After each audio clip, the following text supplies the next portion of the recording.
probably have heard. And he was the leader of the Western Caucus, a fierce champion on California water issues. He was great on water. He wanted to release the water, he'd scream at him. And a true defender of American children. He was a defender of everybody. And our hearts go out to his wife, Jill, and his entire family. You know, he voted with me 100% of the time. And by the way, he wasn't a 3 o'clock in the morning person. Do you know what I mean by that? Where the speaker goes, sir, could you call up? Could you call? I said, what time is it, speaker? Sir, it's 3 in the morning. Could you make a couple of calls? How many? 9. So I'd start calling 3 in the morning. I said, I shouldn't use any names. I'm just going to create problems. But hi, Jim. And I'm not talking about Jim Jordan. I never had a call 3 in the morning for him. But I said, hi, Jim, how you doing? I just called to say hello, 3 in the morning. Okay, sir. Sir, you haven't spoken to me in 3 years, and it's now 3 in the morning, so I know what you want. You want my vote? And usually almost always they'd give it, but they wanted to be called. And with Doug, I never had a call. He was with us right from the beginning. I love those guys. I must say I probably love them the best, the guys that I don't have to call. They know we're doing the right thing. I have a couple that are going to be with us all the way, but they just want the call. They want love. They need love. They're more insecure than most of you. It's true. No, most of you are secure people. You're all laughing. No, most of you are secure people. I had a couple say, look, I could have Trump call me all the time. I just have to break his ass a little bit. And he'll be calling. But I appreciate those. We actually had a little party. We opened up a beautiful section of the White House in the Rose Garden, and we had a party for all of those people that I never speak to and vote for me. And I spoke to Doug, but I didn't speak to him never had a problem. And I was really saddened by his passing and was thinking about not even doing the speech in his honor. But then I decided that I have to do it in his honor. I'll do it in his honor because he would have wanted it that way. He would have wanted it that way. He would have said, do that speech. Are you kidding me? Do the speech, big guy. But he was a fantastic person. Man, that was a quick one. I don't know quite yet what happened, but boy, it's a tough one. He was just with us. He was our friend, all of us, every one of us. And I also want to send our best wishes to Congressman Jim Baird and his wife, who are recovering from a car accident. They're going to be okay, but they had a pretty bad accident. And we're praying that they get out of that hospital very quickly. He's going to be fine. She's going to be fine, but it was a bad accident. And I want to thank the man who has been central to so many of our triumphs. He really has been. He's the guy that would call me to make those calls all the time. He's always working. And he's a nice person. He's a high-quality person. But I want to tell you, he's a very tough cookie. I've seen both sides. Not often do I have to see the other side, because he's just, by nature, he's a very fine, religious. I like that. He's a religious person. I like that. I like religious people. It usually means they're more honest. Sometimes it doesn't happen that way. I've had some real religious ones that did numbers on me, and I said, I'm going to get them someday. They got me by surprise, but it's usually good, okay, right? And his name is Mike Johnson, Speaker Mike Johnson.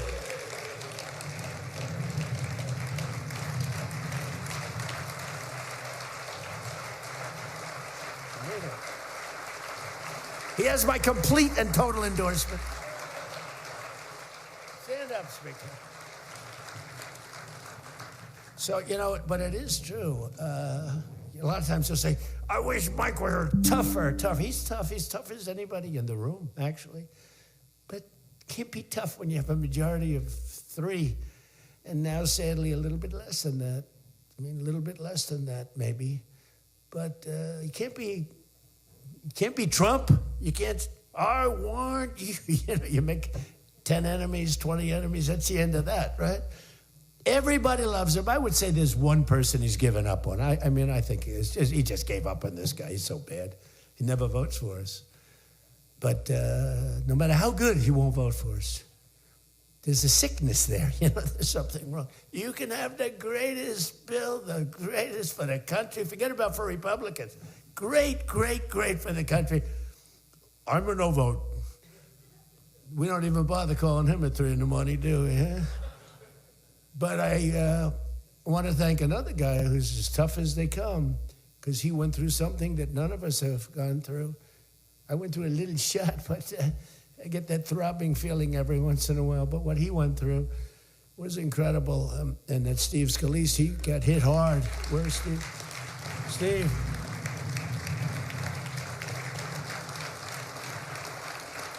He's a tough cookie. He was dead. I went to the hospital. His wife was crying so much. She was a mess. Oh, yeah, she loves you. That's the only thing I learned about Steve, that he has a wife who loves him. Because I've gone to hospitals where guys are in bad shape, and the wife couldn't care less. She's looking for the next guy. Who's the next guy down the pike? Who the hell is the next guy? He's died. I said, it's so bad. Oh, yeah. I had one where the dog died and the husband died at the same time. I said, it's so sad. Yes, I love this dog so much. She couldn't give it, and the guy left her a fortune. Can you imagine? He shouldn't have left her anything, but she was much more concerned. Oh, the dog was devastated. The husband, he was like an afterthought. Your wife loves you, Steve. She's a great wife. Another one who has a great wife, Jackie, is Tom Emmer, right? Look at you. You have a great wife, but you haven't been tested like these guys. You haven't. We don't want to test her, right? She's incredible. She's a strong, beautiful, great person. She's a great person. She actually liked me at the beginning when we were having little fights. We weren't even having fights. We just didn't know each other. We didn't know each other. And I heard he said something negative about me. He was sort of right about the subject, but you're not supposed to say ever, even though you're right. But Jackie was saying, I'm telling you, he's a great guy. He's good. He's going to be a great president, blah, blah, blah. She was fighting for me. And now I love this guy. He's great. She was right about both of us, I think, right? But Tom has been incredible. He's incredible at what he does. And he's a great team player. Your conference chair, Lisa McLean, is so strong and powerful and beautiful. Thank you, Lisa. Thank you. Thank you. And I think their broadcast, we said we don't care if the press comes or not. So when I say that, that means they're broadcasting all this, and I'm letting my feelings out because it's true. I feel that way about so many people in the room. I could say it about many of the people in the room. Some I don't know as well, but many of the people in the room. They're incredible people. You're incredible what you're doing. We also have another one, Richard Hudson, chairman, NRCC. Richard's always in there. Always with a smile. No matter what's happening, Richard. He always has a smile. He's just a positive guy, smart and positive. Thank you, Richard. Really appreciate it. You do a great job. Republican Policy Committee Chairman Kevin Hearn. Kevin, where are you, Kevin? Thank you, Kevin. Thank you. Did a great job. Every one of you got to be proud of yourselves. And basically the entire House Republican Conference. It's been really amazing what you've done. And we're going to give you some ammunition today. I said, I'd love to make a speech. The speaker asked me, would you make a speech? I said, sure. You think Biden would do that? Would you make a speech? What? First of all, people wouldn't ask him to make a speech because it never worked out well, right? Could never find the exits. You finish, look, stare here, stare there, stare here. You could jump off the front if you had to. No matter what he did, he got himself into trouble.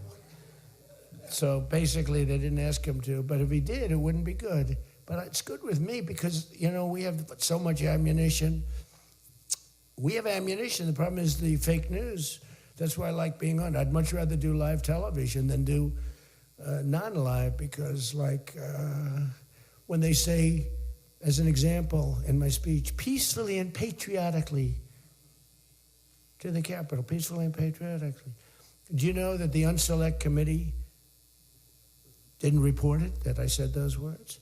Do you know that the news never reported the words walk or march peacefully and patriotically to the Capitol? Do you know they never reported it? It's a scandal. The Unselect Committee never reported that. They never reported that Nancy Pelosi was offered 10,000 soldiers, National Guard soldiers, whatever you want. No, I don't want them. And the mayor. The mayors were in writing. She was more honorable about it. But Nancy got caught when her daughter did a documentary. She's a documentariess. And she has her mother saying, it's my fault. I should have taken the soldiers or something. I saw that in the documentary. I said, whoa, this was a major story. Has she spoken to her daughter since that, you know? But they just, you know, they are vicious people, even on the attack. And it was an amazing military feat that took place yesterday. Think of it. An amazing military. The people are saying, well, thank you.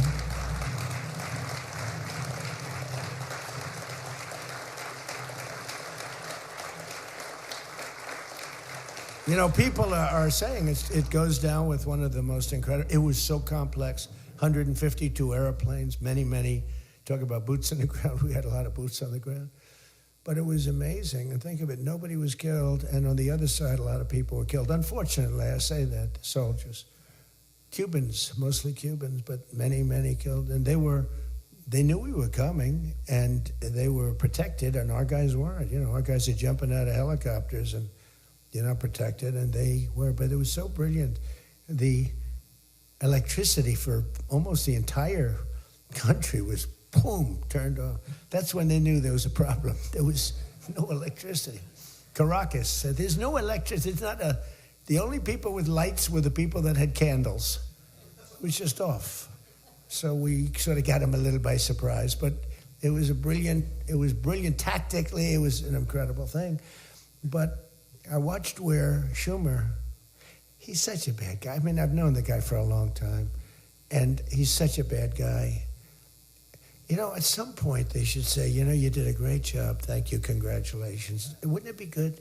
I would say that if they did a good job. Their philosophies are so different, but if they did a good job, I'd be happy for the country. They've been after this guy for years and years and years.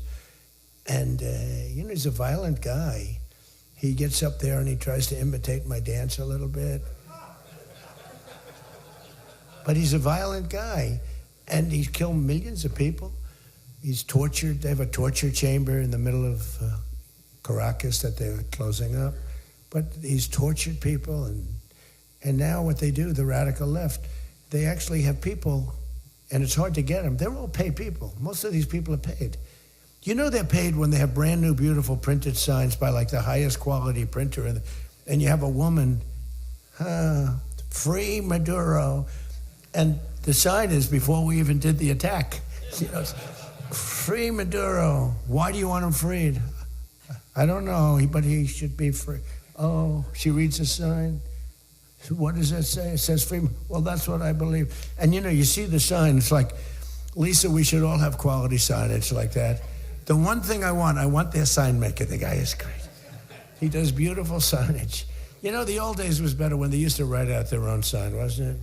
They'd make a sign in the basement. They'd have an old broken board holding up a sign, and it's made with a magic marker, sloppy as hell, and it meant something. But today, when you have that yellow and black, they should use different colors a little bit. But the yellow is a beautiful shade of yellow. No, I want to find out who that is. I want him to work for the Republican campaign. He's much better than our guy, whoever the guy is. But the United States proved once again that we have the most powerful, most lethal, most sophisticated, and most fearsome. It's a fearsome military on planet Earth, and it's not even close. You know, I've been saying it for a long time. Nobody can take us. Nobody. We don't want to have it. We don't have a discussion, but you read all and you see everything else. Nobody could have done that. Nobody has our weapons. Nobody has the quality of our weapons. The problem is we don't produce them fast enough. We're going to start producing them much faster. We're going to be very tough on the companies. We have the best weapons in the world, but it takes too long to get them, including allies. When allies want to buy them, they have to wait 4 years for a plane, 5 years for a helicopter. We're not letting that happen anymore. We're telling our defense contractors, you're going to start building faster. You know, guy makes... I have a big problem with it. I'm the king. I have sold more Boeings than any human being on earth. They gave me an award, Salesman of the Year. I said, what about Salesman of the in the history of Boeing? I've sold more Boeing planes than any man in history by four. Probably over 1,000. Over 1,000 planes. I said, that's the good news. But why should they wait 3-4 years to get a plane? They should build them, get them immediately. The F-35s, it takes too long to get them. The Apache helicopter. I mean, I had India coming to me, sir, I've been waiting 5 years. We're changing it. We're changing it. India ordered 68 Apaches, and Prime Minister Modi came to see me. Sir, may I see you, please? Yes. I have a very good relationship with him. He's not that happy with me because, you know, they're paying a lot of tariffs now because they're not doing the oil, but they are. They've now reduced it very substantially, as you know, from Russia. We're getting rich because of tariffs, by the way. I hope everyone understands that. They hate to report. We're going to have over $650 billion poured into our country or coming in shortly because of tariffs. You know, they're finding all of these pockets of money. A couple of weeks ago, sir, we're off by $39 billion. Oh, is that good or bad? Meaning, do we have it or are we short of it? Sir, it's $39 billion that we can't account for. That means we have an extra 39. Yes, sir. I said, well, what are you saying? We just don't know where it came from. I said, check the tariff shelf. Sir, that tariff doesn't start until September. He said, no. It started about a month and a half ago. Check it. Comes back 25 minutes later. Sir, you were right. It came from tariffs. This never happened to us before, where we find plus 39 billion, not million, plus 39 billion. They were missing. We've taken in $650 billion or shortcoming, and that's because I'm being nice. If I want to be, and we have national security because of tariffs. And frankly, we have a big Supreme Court case. I hope they do what's good for our country. I hope they do the right thing. The president has to be able to wheel and deal with tariffs. Now, if you have the right president, it's good. You have the wrong president, you know. If you have the wrong president, nothing's good. Tariffs are the least of your problems. We found that out for 4 years. We had the worst president, did the worst job. They had the worst policy. We have to even run against these people. Now, I won't say cancel the election. They should cancel the election because the fake news will say, he wants the elections canceled. He's a dictator. They always call me a dictator. Nobody's worse than Obama and the people that surrounded Biden. Not Biden. I don't think it was Biden. He didn't know what the hell was going on, okay? The election was rigged. He had no idea what happened. He still doesn't. The auto pen. And by the way, you ought to make a big deal out of the auto pen. The auto pen was your president because most of the things were signed by auto pen. And you're not allowed to do that. I signed very little. Now I just sign everything because it's just so crazy. But, you know, like I had the other day, we elevated a general to 4 stars. I think you should sign that. You know, that's a big deal. A general did a great job, was elevated to 4 stars. And I had the general in, and I signed it in front of him, held it up. You know, you got to sign that. You can't give it to an auto pen. And you can always tell an auto pen. One thing, it has 2 little tiny dots. You know that? 2 little dots. You know what that's from? 2 pins. They go bing, bing. They're wonderful things. But you got to sign it. And the law is you have to sign it. If somebody's, you know, telling the auto pen person, he has to be authorized by the President of the United States. Well, he wasn't. The guy barely knew the President. How many times did you speak to the President, right? He said 2. And they just spoke about the weather. It was like this. But he was never authorized to sign. And I think it's, 95% of the things were signed by auto pen. You can tell because the auto pen is a nice, clean signature, and his signature's a mess. The only thing he signed was, which is nice, was Hunter's pardon. That's the only thing that we can find that he signed. Most of it he didn't sign. So somebody's sending papers to sign, and he wasn't the president. First of all, the election was rigged. You ought to have voter ID. You ought to insist on it. You ought to insist on it. Can you imagine? In California, they not only don't have voter ID, but if an official at the voting booths, which they don't have, by the way, because it's all mail, if an official, a voting official, even asks somebody for voter ID, sir, would like to see your identification. Do you come from our country? They put him in jail for tampering with the election. Okay? We got to straighten this out before it gets too crazy. California is more corrupt than any place. California is more corrupt than Minnesota. And I won Minnesota. Well, Tom's going, I think so. Well, it's close. It can't be proportionately, probably nothing's more corrupt, right? We got to win something. Yeah, right. He says you got to win. I'll tell you what, I did great there 3 times. I was surprised 3 times. Those elections are corrupt. They got you 1 time, too. But I heard a long time ago, but they got you. But they got to straighten those out. But we have to have voter ID. And you know, when you confront a Democrat about voter ID, like in a debate or something, I said it a couple of times with Biden, and they're very embarrassed when they say, we want voter ID, voter identification. The only reason somebody doesn't want that is because they want to cheat. Our elections are crooked as hell. And you can not only win elections over that, and not only win future elections, but you'll win every debate because the public is really angry about it. And you ought to pass the SAFE Act, or whatever you're going to call it. Are we going to SAVE Act or the Save America Act? I think we're going to change the name a little bit. You're going to put that up for a vote? I think everybody in this room certainly should do it. And it's a bad vote for them because they're voting against things like voter ID and other things that are almost equal to voter ID. But when somebody says, no, we don't want voter ID, that means they're crooked. And the public understands it. You win elections with that.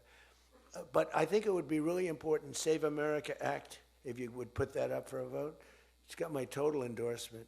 And all it is common sense things about the election. And they'll fight it like crazy because they cheat. That's the only way they can win. When you have policy so bad, when you have policy with men and women's sports, and they fight like hell for it. They still are. I saw the other day a person that you know very well, a congressman, was fighting like hell. And, you know, I was out the other day with somebody, and I was with an ex-football player. The guy was massive. His leg was like this. And a young woman who plays flag football, and she's very good, supposedly, as an athlete. She's smaller than this guy's leg, okay? And if they were playing football together, he wouldn't even have to run. He could just keep walking. They couldn't take him down. You know, the guy, he can't even believe it. But there are so many. They had a race, a long-distance race. They had champion men, women, you know, one of those marathon deals. The man finished 5 hours and 14 minutes and 36 seconds sooner. He beat the champion woman by 5 hours. It's so demeaning to women. It's so ridiculous, right? It's so ridiculous. The weightlifting, take a look at the weightlifting records. One record stood for 18 years, and it was broken by 112 pounds. They couldn't get 1/8 of an ounce, you know? They'd put an 1/8 of an ounce on. Then she's going to break the record for her mom, who's sitting in the front with her father. I'm going to break it, Dad. And she's out there. We're adding 1/8 of an ounce to each side. This record has stood, ladies and gentlemen, for 18 years. But she's going to do it. She's looking to get into the Olympics, right? And she gets up, and they put a little tiny thing like this, little tiny. And my wife, by the way, my wife hates when I do this. She said, you know, she's a very classy person, right? She said, it's so unpresidential. I said, but I did become president. You know, she hates when I dance. I said, everybody wants me to dance. Darling, it's not presidential. She actually said, could you imagine FDR dancing? She said that to me. And I said, there's a long history that perhaps she doesn't know. because he was an elegant fellow, even as a Democrat, right? He was the attack by Japan, he was quite elegant, but he wouldn't be doing this. But nor would too many others. But she says, darling, please, the weightlifting is terrible. And I have to say this, the dancing they really like. She said, they don't like it, they're just being nice to you. I said, that's not right. The place goes crazy. They're screaming, dance, please. But the weightlifting, but no, the girl gets up. And you see, I want to be more, but I have somebody watching. I want to be more effusive. I want to really, yeah. But she gets it, and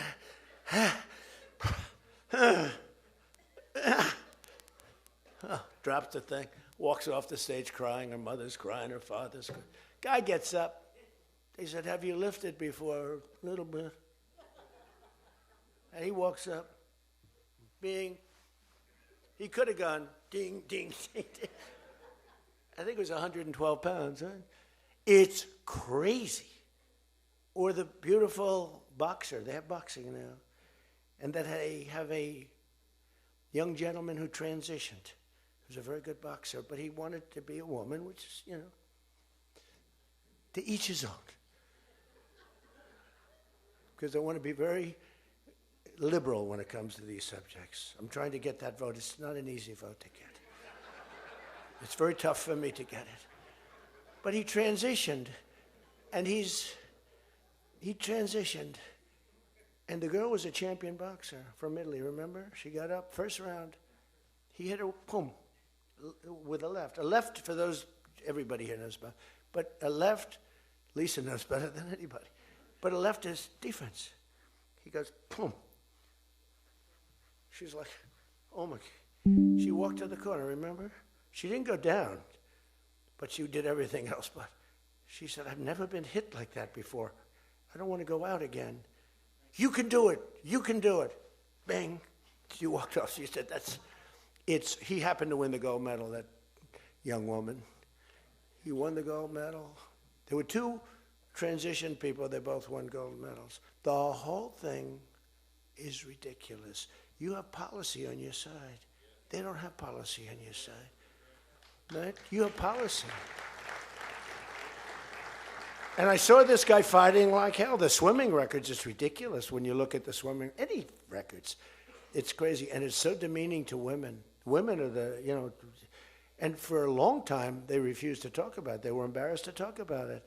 Now they do talk about it. They talk about it openly. But they have the worst policy on everything, open borders. We want open borders. They still want an open border.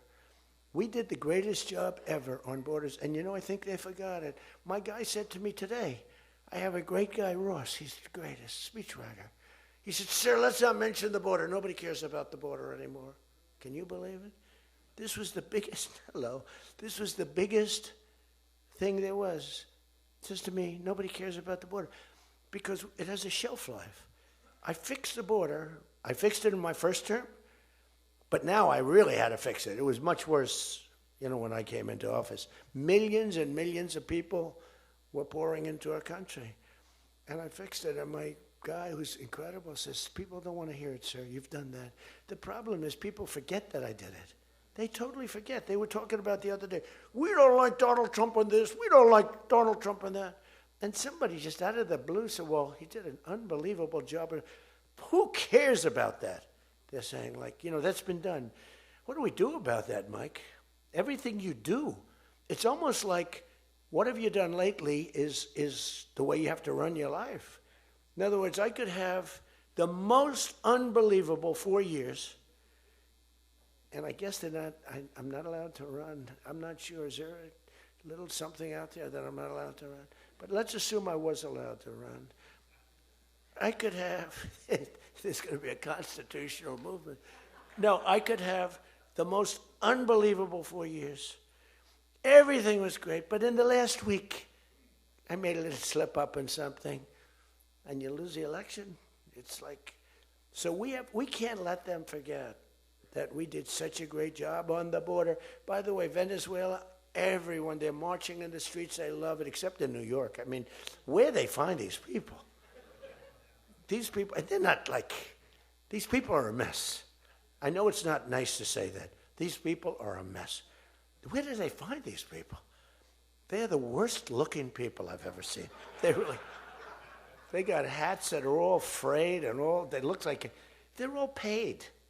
They don't even know what they're talking. When the reporters don't interview them because they know that it's, the press is so anti. It's hard to believe the press could be so anti because it's all common sense. It's not we're conservative, whatever. Doesn't matter.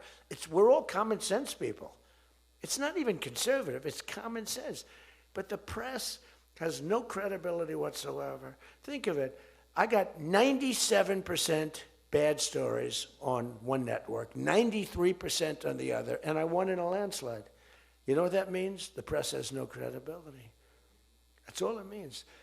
And we got to keep it that way. So I don't talk too much about the swimming, the weightlifting, the boxing. I don't talk about it. You know why? I want to start bringing it up about a week before the election because I don't want them to correct themselves. I don't want them to say, we've decided that we don't want to have men playing in women's sports. That'd be a devastating blow for us. Because that's, they say it's an 80-20. No. It's about a 98-2 issue. We've decided that we will not have open borders where the entire world, from the Congo, prisons from the Congo, these are extraordinarily tough people. These are people that make our motorcycle gangs look like fine young men. Okay? Our motorcycle gangs are wonderful people by comparison. No, they come in from prisons in the Congo. They come in from prisons from all over the world, but in particular Venezuela, Tren de Aragua. Tren de Aragua comes in, and Tren de Aragua, they say it's the worst gang in the world. It makes our gangs look like little sweethearts. It makes our gangs, you want to take them out to dinner, they're so nice. They cut off the fingers of people. One guy makes a phone call in Colorado. The governor stinks in Colorado. He has no control. So Tren de Aragua, they don't want to do anything about it. So ICE has to go in and take them out because the governor doesn't want to do anything. But they make a phone call. They've taken over my building. The landlord's calling. They took over his building. So the governor doesn't want to do anything. But he calls the police, the guy. They come in. Did you call the police? This is Tren de Aragua. We're talking to the man that owns the building. Did you call the police? Yeah. Boom, they cut off his fingers. If you call him again, the next time your hand comes off. Can you believe it? The guy's walking around, his fingers were cut off. And these are the animals that we're throwing the hell out of here. Washington, D.C. is now the safest city in the country. And you people know that better than anybody because you were, think of it. You're in Congress, you're respected people, you're afraid to walk outside. Washington, D.C. Now, we had a terror attack 4 weeks ago, and one person's looking down from heaven, and the other one is actually recuperating and going to make it, I think, but really badly hurt. Really badly hurt. Most positive mother I've ever. No, my son's going to be fine, sir. The mother was telling me that the night of the attack, I went just like I went to you. I spoke to this incredible woman. Sir, everyone's praying for my son. He's going to be fine. The doctors thought she was, just hoping against hope. There was no chance. And 2 weeks ago, he got up and started walking around. It's amazing, actually. So maybe some really bad. It looks like he could be okay. He's going to have pretty bad after effects. But that was a terrorist attack on people that are doing a great job. And it could have been anywhere. But we haven't had a murder. We would have, on average, 2 murders a week in Washington. I don't even like talking about it. Two murders a week in Washington, D.C. We haven't had one in 7 months. People can walk out now. You can walk down with your wife down to the restaurants, which are booming, by the way. If you go back to before I got in, and we did a pretty good job 4 years ago, but there was never this, in my first term. So when we were during the first term, we were pretty good, but it wasn't like that big of an issue. It became a big issue because people were being mugged all over the place. We had a couple of people working in the White House that were killed. We had one guy waiting for his wife in a car. They said, "Get out of your car." He said, "Well, I'm waiting for my wife." They blew his head off. The wife is walking up to the car. animals. And then they get angry when I say, they're animals. Nancy Pelosi, they're not animals, they're human beings. No, they're not. This is another thing. That's a 98-2 issue also. No, they're animals, and we've taken them out. We've took out over 2,000 people, brought them back to their countries from where they came, or they're in prison now in Washington. Because it's not just like, you have to take the bad ones out. 2%, 3% of the population causes 90% of the crime. Think of it. 2% of the population in Washington, D.C. causes 90% of the crime. So when you get rid of the 2%, we took out over 2,000 people, got them out of the country or in prison. Some were so bad that we didn't want to send them back to their countries because they'll come back in, even though it's hard now, but they're pretty smart. They're sick, but they're smart. But you're now living in one of the safest cities in the country. It's a great thing. You can walk to the restaurants. Restaurants are booming. New restaurants are open. They were all closing. You wouldn't have had a restaurant. And I don't know about you, but to me, those soldiers standing there look so good. I'm not going to feel safe walking down the street without them. I don't think you would either. Even though, we took out so many criminals, I just feel better. To me, they're beautiful. I look at these soldiers, and you feel safe. You feel safe. I don't think if we took them out, even if the crime wasn't much, it would definitely be more. We did a great job in Chicago.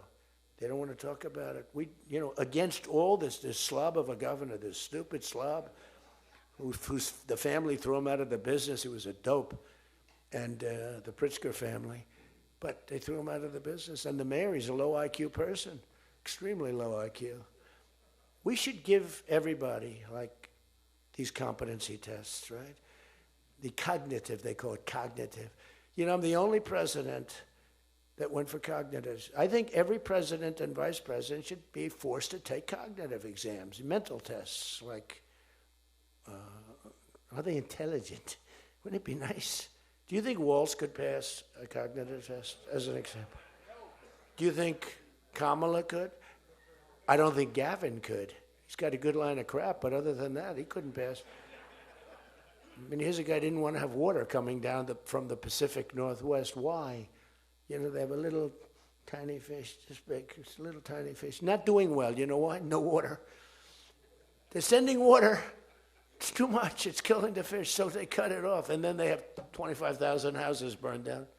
They don't know why. No, I think, I believe in it. I'm the only one that took a cognitive test. I do, it's the worst.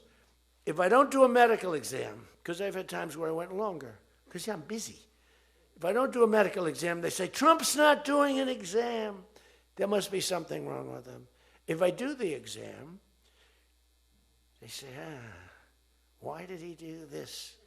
Why did he do this part of an exam? He did too much. There's something wrong with him. Do you remember there was a period, Mike, where I had 32 days in a row I did one press conference, 2, 3, sometimes 4. I do them behind the desk. I don't even just do it. I do press conferences.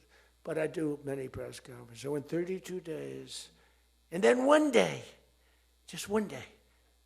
This is 32 days in a row. Must be some kind of a crazy record. Then one day, do you remember I didn't do one? Because I took Kai, my very brilliant golfer, beautiful young lady who swings the club so beautifully. She's a great scratch golfer and loves playing. Grandpa, would you take me to play golf? So I ran, I play golf in record. I play speed golf. It's better that way. You know the expression? Miss it quick. No, I play speed golf, but I'm a good golfer. Everybody knows. Anybody that I've beaten in this group. But I love to play golf, but I don't get to play much. But I took off 2 hours, and the press couldn't find me. But they knew I was there because they follow me. And I was getting, are you okay? Guys are calling me up. Some of the guys in this room. Sir, are you okay? Yeah, what's the problem? There's a report, sir, that you're no longer with us. Remember that? No. The report was that I don't want to use the D word. It's such a horrible word. Dead. I don't like. There's a report, sir, that you're no longer with us. I said, well, I just hit a 280-yard drive. This isn't bad. And, it's one of the, and it took me a couple of weeks to get that one straightened out. The new one is they did a report in the fake news New York Times where I worked this day from early in the morning till late in the evening, but we don't give out a full schedule. It's like who the hell wants to give out a schedule to these people? But it's all work. And this, in particular, this day was brutal. I never got to leave the seat. You couldn't do anything. It was just one after another after another. And this went on from early in the morning till late in the evening. And my people gave out a report. He had lunch. They show a report, lunch with somebody. And they did a story. Donald Trump is slowing down. He only had lunch. And then he went back up. And they said, that's malfeasance, whoever did, right? No, it's terrible. I was actually more angry with my people than I was with the New York Times. But they wrote a story. And it takes you a period of time to recover from these hits. And it's almost no matter what you do, but you have to keep a positive eye. But we have a fake press. We did a thing that's so incredible on medicine that nobody has ever done it. Reducing favored nations, most favored nations, we reduced the cost of medicine at levels that have never even been dreamt of before. We should win the elections on just that thing if we did nothing else and went home. Go home. We did favored nations where we're bringing down the price of a pill. As an example, in London, the pill sells for $10. In New York, it sells for $130. That's 13 times as much. Most favored is I want to pay what the lowest nation in the world is paying. Everybody knew about it, but nobody had the guts or the stamina to do it, or the respect from other nations, but I do. And then you also had to get the drug companies. The drug companies were not easy, but they were much easier compared to the other nations. So the other nations used to tell the drug companies, we're not going to pay more. It kept it for years the same price. Everything, we just kept going up, up, up. And finally I had the drug companies, and I said, listen, fellas, you can't do this. Can't do it anymore. I'm not going to let it. We're going to do it, and you're not going to do it. And I did things to them that were brutal, but I really found out it was the nations that were so tough. So when France was told that the pill will go from $10 to $30, it's a big increase, right? But it's not really. And that ours would come down from $12 or $13 down to $30. So theirs would go from 10 to 20 or 30, and ours would go from $13 down to, meaning $130 down to 20 or 30. So it's a huge drop for us. Now, depending on the way you calculate it, it could be thousands of percent down. It could also be 90% and 80%. You know, there's two ways of calculating. I don't know if you know. They said Donald Trump exaggerated. Now, there are two ways of calculating it. But calculate it at 80, 90%. But the other way is more accurate, like 900%, because that's what it really is. But there are two ways, but use to be generous, 90%. There hasn't been a reduction in 28 years, except for the 1 year where I got it down 1/4%, and I had a news conference. I was so proud of myself. The drug prices, prescription drugs, are going to be down by thousands of points, thousands. On that one item, you should win this election. The New York Times barely wrote about it. The other papers barely wrote about it. Nobody even knows that the drug prices. Now, people will say, you don't mind if I don't read this crazy teleprompter, do you? Because, do you mind? Because I have, it's called standard. But these things are so important because you guys got to get elected. Because if you don't get elected, we have a country that's going to go to hell. So we can't play games. Ladies and gentlemen, the sun will rise tomorrow, and when it rises, we don't need this bullshit. We need to talk about favored nations. And Your numbers are coming down at levels that nobody's ever seen. We inherited high prices. We inherited a mess. We inherited the greatest inflation in history. And you know what was knocking it down? The bad economy that we inherited. We inherited bad. We now have the hottest economy in the history of our country. We have $18 trillion being invested in the United States. You have, every one of you have car plants, AI plants, plants of all different types. Because of tariffs. I hope we get the good ruling from the Supreme Court. I only hope we do, because it's given us tremendous national security. So let me just finish up, because you know I weave. I love to weave. If you ever weave and don't come back to the point, then that's a problem.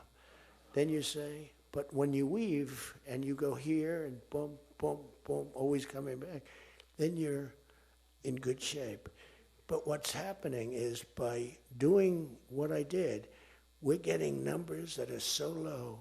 But what did I do to the countries? I said, France, your health care for prescription drugs is going to go up triple.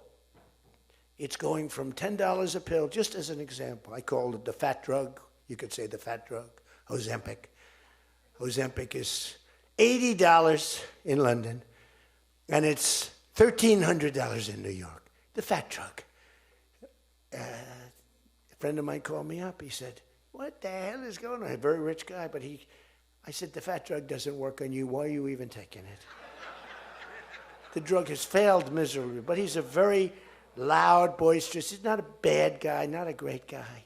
Smart as hell. But he's a very rich guy. This drug, he could have paid millions for it. It wouldn't have mattered. But he said, in London, I'm paying $80. In New York, I'm paying like many times more than that. What the hell is that? That's because of what's happened. Because the nations held us back. So the drug companies, I had made a deal with them. You're going to do it? They said, whatever the nations agreed to. The nations were a bigger problem than the drug companies. So I said, you tell me they'll never agree, sir. I said, 100% they will. 100%. They said, sir, the smartest guys, Eli Lilly, Merck, Pfizer, all genius. They're all making numbers you wouldn't believe. The defense contractors are making more. That's why I'm going to say, you're making $45 million a year and you can't produce a frickin' helicopter for 7 years? We're going to talk to them about that. But I said to the France, I called up, as an example, France, just as an example, I like him, he's a nice guy. Emmanuel, you know Emmanuel Macron. I love the French accent. Emmanuel. They said, listen, you're going to have to raise your prices a little bit because we're paying 14 times more than you. That's a lot, right? We're paying numbers. In other words, we're making up for all of this deficit. No, Donald, I will not be able to. Mr. President, please excuse me. Most of the people call me Mr. President, except for people that don't respect me, they call me Donald, which are probably a lot of them too. But they said, no. Putin calls me Mr. President. She calls me Mr. President. Emmanuel goes, no. We will not do that. Yes, you will, Emmanuel, 100%, because I was told they wouldn't do it. And this is, you can take Emmanuel and add up Hans, you can add up Ludwig, you can add every name in the book. It's all the same. The answer is no. We're not going to double our drug prices. Not for you or anybody else. I said, yes, you are, 100%. We are not going to do it. No, you don't understand. 100%. You're going to do it and you're going to like it. They go, I don't understand. I've told you 5 times, why do you keep saying you're going to do it? Because I'm always right about, Trump is right about everything, right? I said, the hat. Trump is right about it. I have been right about everything. Got to keep it going. Is there wood up here? Hold it. I always like to, just in case. Trump was right about everything. And I said, so you're going to do it, Emmanuel? No, I'm not. I said, okay, here's the story, Emmanuel. If on Monday you haven't agreed to every single thing that we want, I'm putting a 25% tariff on everything coming out of France. including your wines, your champagnes, and everything else. No, no, no, no, you cannot do that. I said, I can do that, and I will do that. Even for national security, I'll do that, but this is for medical security, and 100%. Now, let me explain. The tariff I'm imposing on you is 42 times more expensive than what I'm asking for you in return. So you can either have a 25% tariff added on to you, like I did with China on fentanyl. I put a 20% penalty tax on China, and it's drying up because the tax is far more than they make with fentanyl. But with the other nations, I said, you're going to do it. And you know what he said?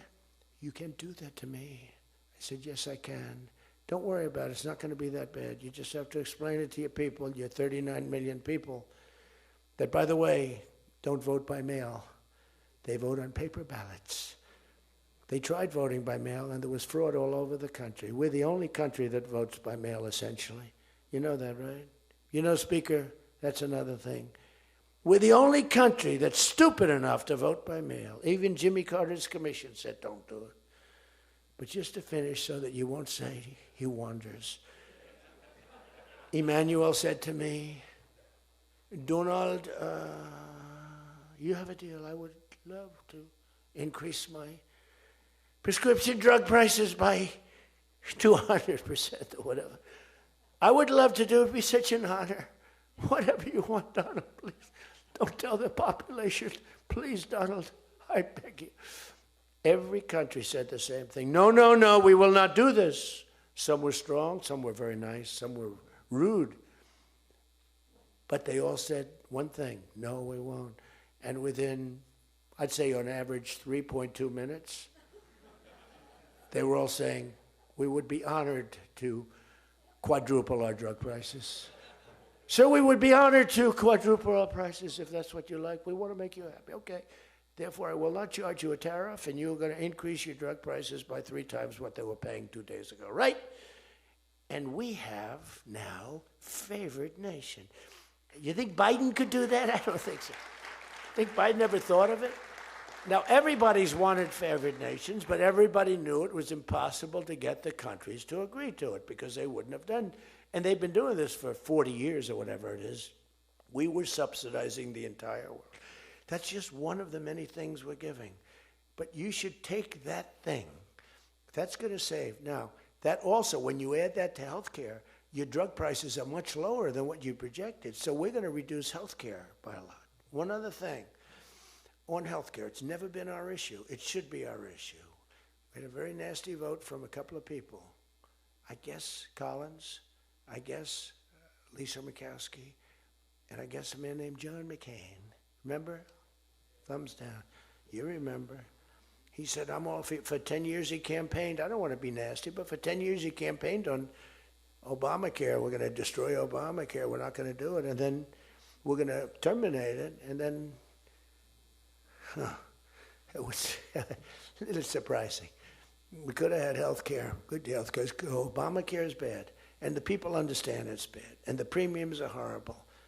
But one thing I've learned a lot about healthcare. I found healthcare sort of like not of tremendous interest, but it was very important. And I made it of tremendous interest. So I made a statement a couple of months ago because I saw the numbers. I said, boy, because, I like to see what's going on. That's one of the reasons. By the way, we set an all-time record again today. We have the highest stock market in the history of our country by far, every single month. That's another thing you should camp. They like to demean that. The Democrats, well, that doesn't mean anything. That's just, no. That means jobs, and it means 401ks, because a lot of people have 401ks. And they have, best lawyer in the room, the best, have 401ks, and they have 401ks like, I had a young policeman. I told this story twice, but it was the same thing. This was a recent case. I had a case years ago, because I had a great economy. We had the greatest economy in history during my first term. My first term was a tremendous success. But again, nobody wants to talk about that. We rebuilt our military. We did things that nobody could have done. We did a great job. This term is blowing it away. It's blowing every term. There's never been a president that had a year like this. especially a starting year. And we should win based on that too, all things. But the 401k, so there's a policeman, and he comes up, and he was guarding me along with lots of other people. Sir, I want to thank you. What? My wife thinks I am the worst investor in the world. And for the last year, she thinks now I'm Warren Buffett. She said, you're smarter than Warren Buffett. You're a better investor than Mr. Warren Buffett, sir. I said, how's your 401k? It's doubled. It's going up. It's going up. I said, just relax. But 401ks are through the roof. Those are us. Those are the people. We have the highest stock market in history. 47 days out of 11 months. We have just a piece of the last month left for the first year. 47 days out of 11 months, we hit a new record. Well, we hit one last night. We hit another one today, I understand. But we hit one last night, a new record, brand new record. All exchanges, not just, Dow. Dow was up, but all of them. We have another record, that's the 47th time in 11 months that we've hit an all-time high. And the future, because we have more money coming into our country than any country has ever had by far. The record was about $3 trillion many years ago by China. We've got $18 trillion pouring into our country. You know why? Because of tariffs. Because if they build a factory, they don't have to pay any tariff. But if they make it in another country and they send it in, they have a very big tariff to pay. So they can't pay that tariff, so what they do is they come in and they're building. By the way, this is what China did to us for many years. It's just reversing it. Other than we have a great product. We were losing our product though. Tell you what, if I had lost this election, if you had Kamala, it's the same thing, Joe and Kamala, I call them equals. If you had Kamala come in, I believe that our country would have been Venezuela on steroids. I used to say that during the campaign. If I don't win, we're going to have Venezuela. So we have 18 trillion coming in. I think we could hit 20 trillion by the time the year is up, right? It's less than 1 year, 18 trillion. The record is $3 trillion. $3 trillion is a lot of money. 18 trillion is not even thinkable. That's all investment. That's building factories, that's building plants.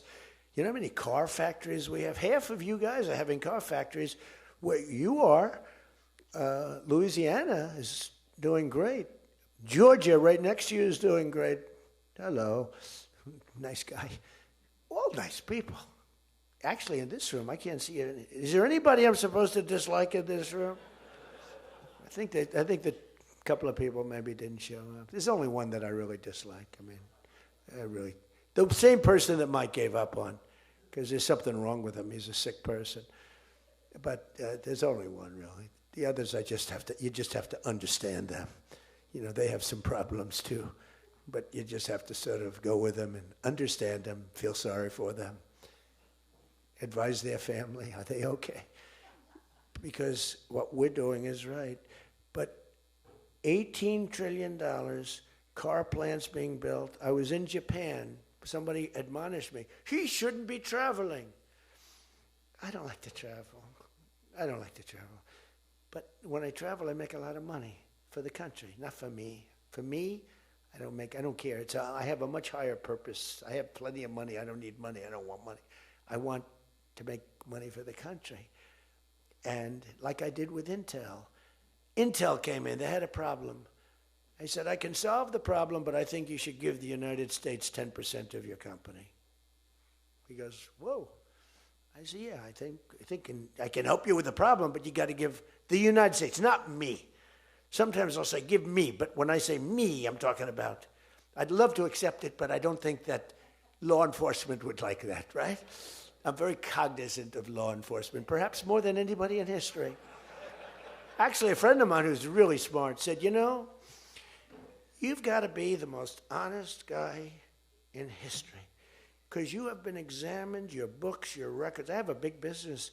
Every record, I had these Democrats hired the biggest accounting firms, the biggest law firms, the biggest. I went through years of abuse. And here I am. They didn't find anything wrong, remember? We want his tax returns for years. We want his... Finally, the Supreme Court, shockingly, I'm the only one. This couldn't happen to anybody else. You have to give your tax returns, right? I gave my tax returns. They're from here to here. It's a big business. It's a great business. And I built a great business, like much bigger and better than anyone even understands. But I gave my tax returns. They go from here to the ceiling practically. They got them. Headline, Trump to give tax returns. Supreme Court ruled I had to give my tax return. Can you believe it? Everyone said, you're not supposed to do that. And by fighting, they think you're trying to hide something. Naturally. I gave my tax returns. That's the last we ever heard. They hired the biggest accounting firm in the world, most powerful lawyers in the world. They spent millions and millions of dollars going over those returns. There hasn't been one story that I did anything wrong. So this friend of mine who's highly sophisticated, rich guy, smart guy, said there's nobody that I know that could have gone through an examination like that and not ended up in prison. Nobody ever had to suffer like I did. Nobody ever did that to anybody else. There was an expression, Andrew Jackson was the most abused president in the history of the United States. You know who second was?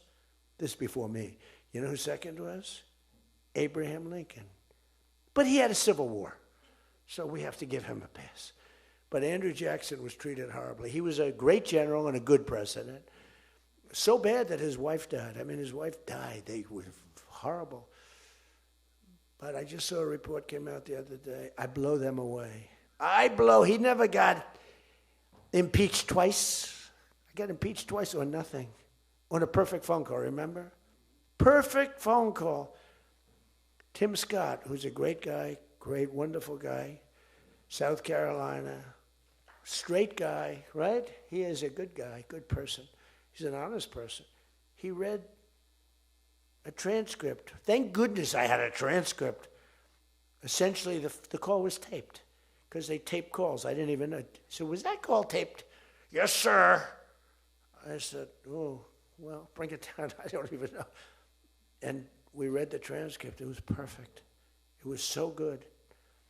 I told Ukraine not to cheat. And if you see any cheating, report it to the Attorney General of the United States. That was my call. They said, he was trying to intimidate. All I said is, don't cheat. And we have a signed agreement that Ukraine can't cheat. You know that. It's the only country we have actually signed. They violated the agreement many times, I would tell you. You'll find out. I was right about that too. But nobody's gotten cheated. But this guy said to me, for you to have escaped. But the one thing, and I'll just end it, because Jim Jordan back there, world champion wrestler, 128-1. Whatever happened to the one guy? The Russian. He lost to, how dare you lose to a Russian? Do you know the more impressive record for Jim? Because I'm a big sports person. I love sports. Jim went to high school. As in high school, he was considered like the top wrestler. But he was undefeated in high school. Now, what that means is that as a freshman, he was beating seniors. Is that true? Were you actually undefeated? Seriously, were you undefeated in high school? That means as a freshman, he had to beat seniors, Steve. Nobody could, because there's such a difference between a freshman and a senior. To me, that's more impressive than anything. But I'm also impressed with his fight. Now we have to close the deal, Jim. We got to close the deal. Close that deal. So, I respect. I saw Jim, and the first time I met Jim, I looked at him, and I said, tough-looking guy. But I noticed the ears, they were a little rough. They were a little bit of a rough. Some people would say a little cauliflower on that ear. They said, Jim, have you wrestled before? Yes, I did. Where? Was it Ohio State? Something like, He was an All-American at Ohio State. I said, yeah, I could sort of tell. I look at the ears and I can sort of tell. But have you had plastic surgery on your ears, Jim, now? Because they look better now than they did the first time. They've healed over the years. They've healed. Actually, now you're wrestling with probably much tougher people, the radical left lunatics, right? But anyway, so I just want to leave it by this. I want to say that you are great people. We have all of the policy. We have wonderful. Just stay together. We got a few people that make life very difficult. They don't have that. I used to say they don't have a Mitt Romney in their midst. I mean, Mitt Romney was very difficult. You know, he was almost like for them. He was on the Senate side.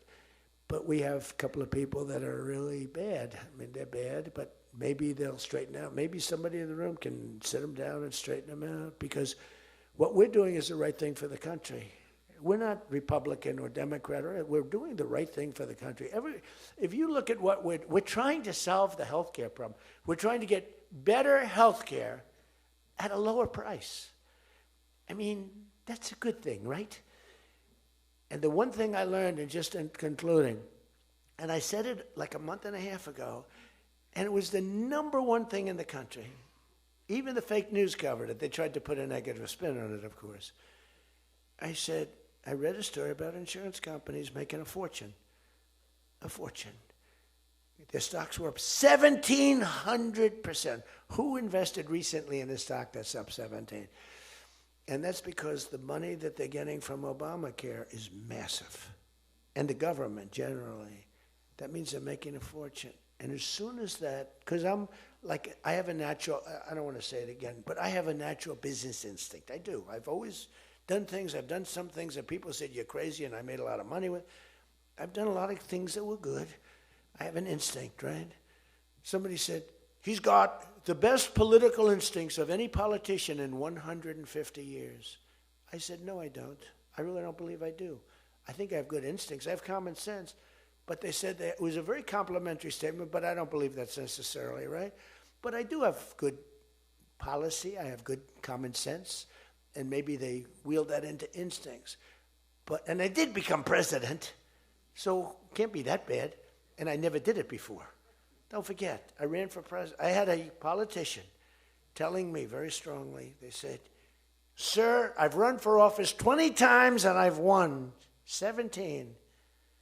And I know what I'm talking about. This was at the very beginning of my first time.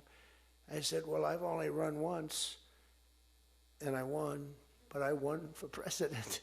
He said, you got me on that one. He's actually sitting in this room right now, that son of a gun. He knows who I'm talking about. He was giving me a hard time, but he's turned out to be a decent person. Not the best in the room, but a decent person. He's not my favorite in the room, but he's decent. But we have one thing that's really strong. Uh-oh, it's a fake news. Pulitzer Prize, right, Doug? Pulitzer Prize. He got one for the bullet. He had the bullet, but he got how many Pulitzer Prizes? 3 Pulitzer Prizes, and all talented guys. These are great guys. I don't like the people back there as well. These are the ones that take the pictures. Make me look thin for a change, Doug. You're making me look a little bit heavy. I'm not happy about it. But one thing I did see and find out in the last 2 months, when you tell the people that we want the money to be paid to the people so the people can buy their own health insurance and health care, it's like, and I just said it, and I said it because I read a story on the front page of a certain paper that I don't even mention because it's so stupid paper, it's so bad, it's gone so far off the Wall Street Journal, I don't mention it. I refuse to tell you that it's the Wall Street Journal. They've lost their way. This is not the Wall Street Journal of old. But I read a story on the Wall Street Journal, and it said that the insurance companies are making so much money. They weren't demeaning them or anything, and I guess as an investor, you're happy. When I read that, I said, wait a minute, they're making that kind of money, and they're making it because of stupid politicians, I hate to say, that we allow them to make it. If you guys can get in a room, because, we don't have that as one of our issues. It's the only thing they have. They're lousy at it. They came up with Obamacare. We tried to fight it. We almost had it won, but we didn't get 3 votes. We should have gotten them. But here's, you want to turn this thing? You work on favored nations, you work on borders, you work on all of the things that we talked about.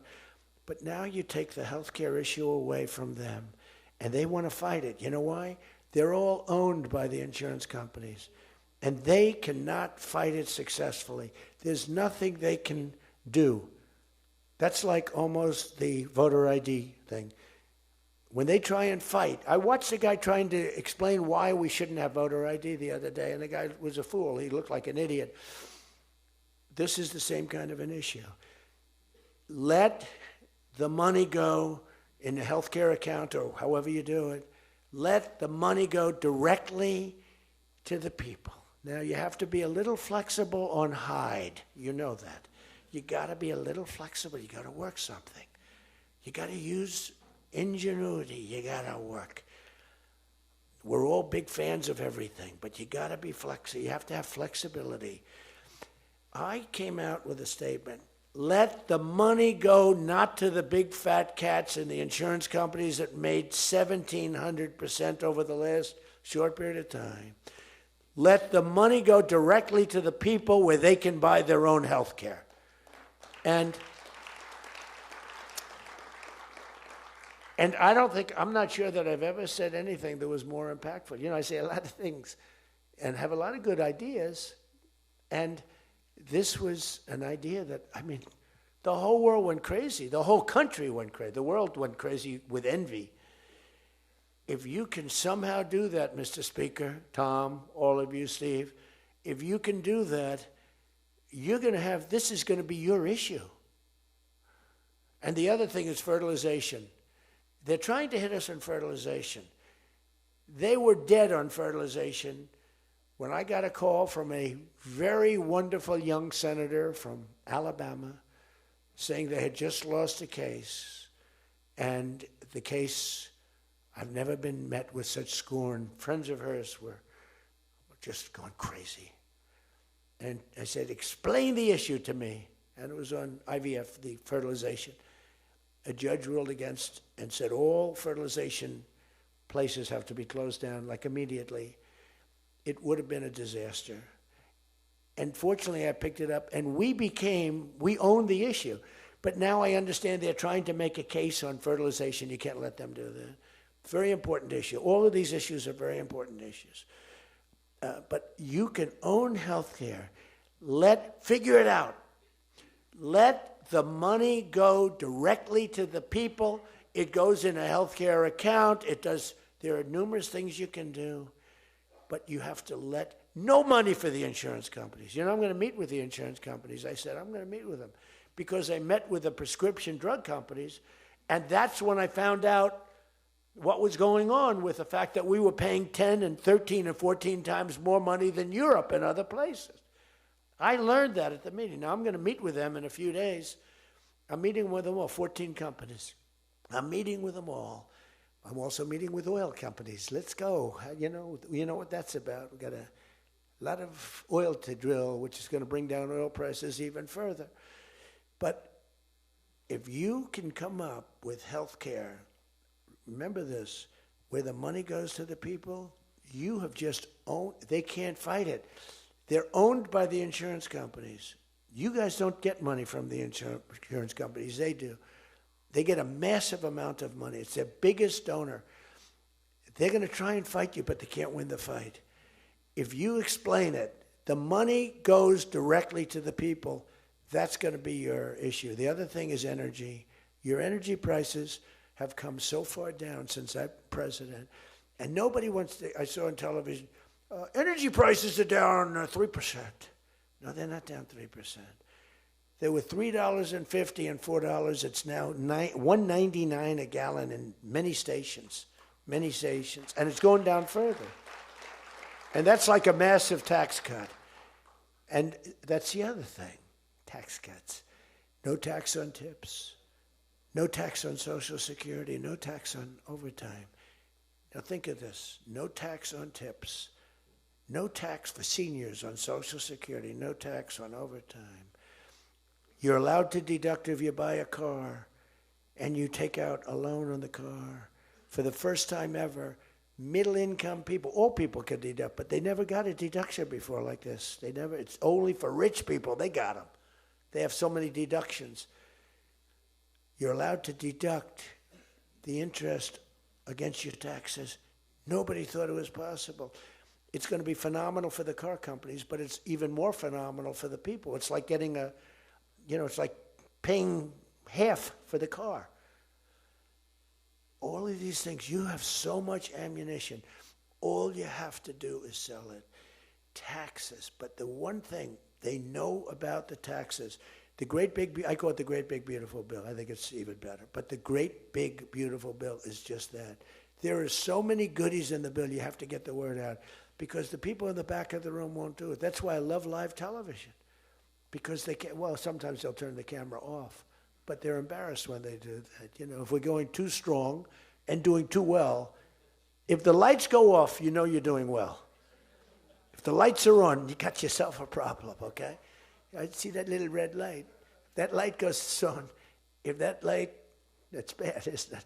If that light goes off, you know that you're doing a good job because you're fighting the Democrats and you're fighting the fake news. And it's amazing that they can be so stupid. And they don't have credibility anymore, and you can beat them. I mean, it's the old thing that, never fight the news, but you have no choice because it's almost like they become radicalized.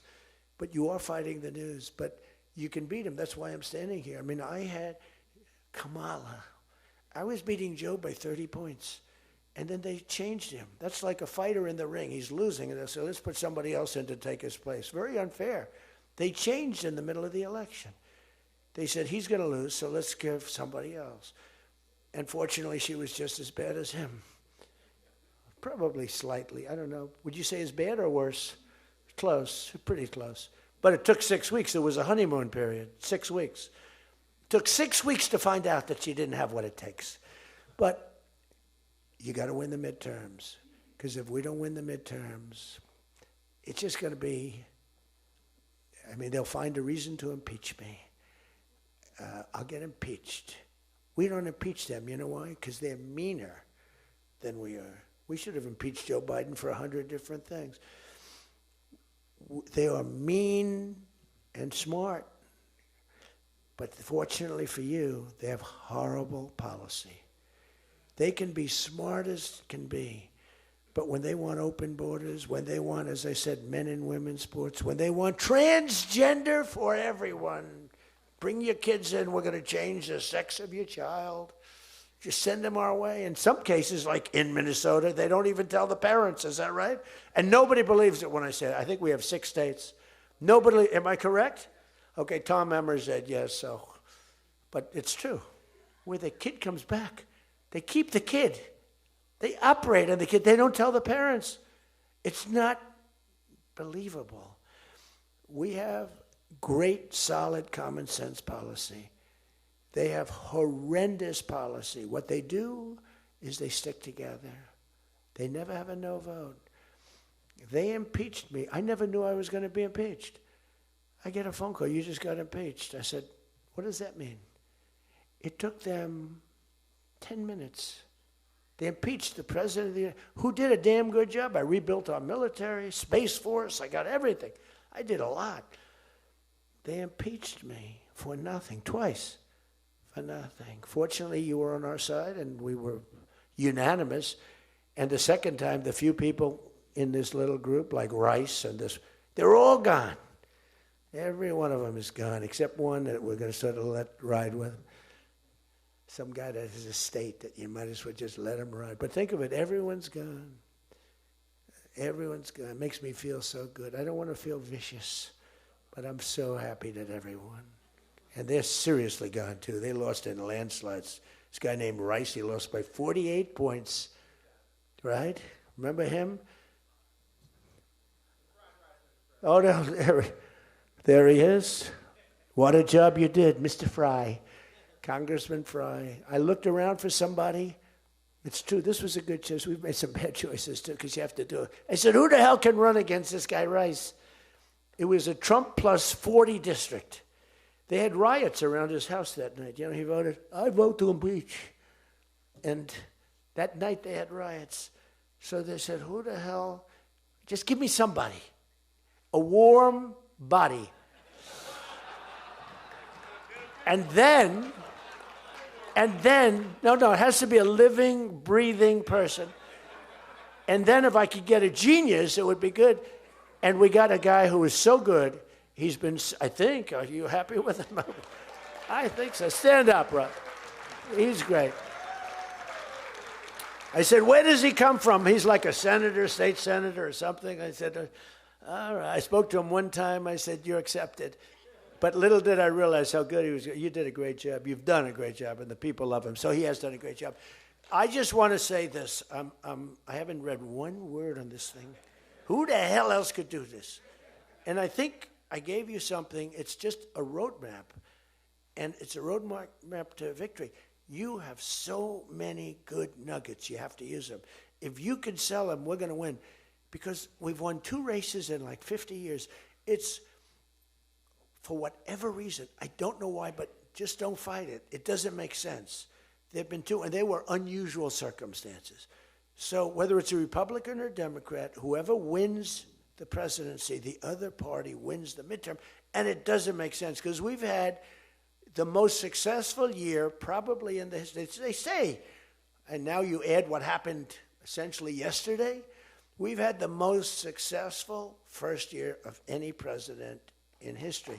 And it should be a positive, and make it a positive. So with that, I leave you. I do. And I started by saying I love you all, and I'll end by saying I love you. You're amazing people. What you do for this country is incredible, and thank you all very much. Thank you.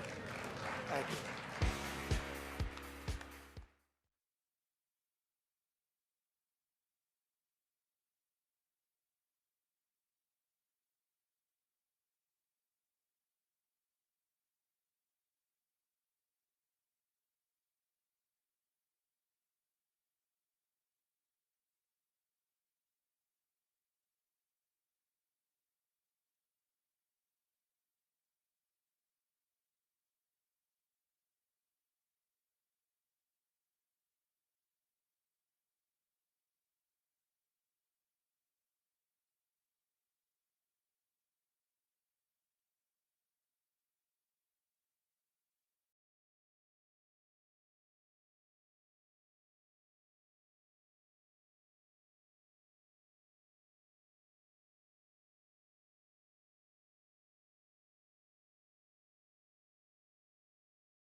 you.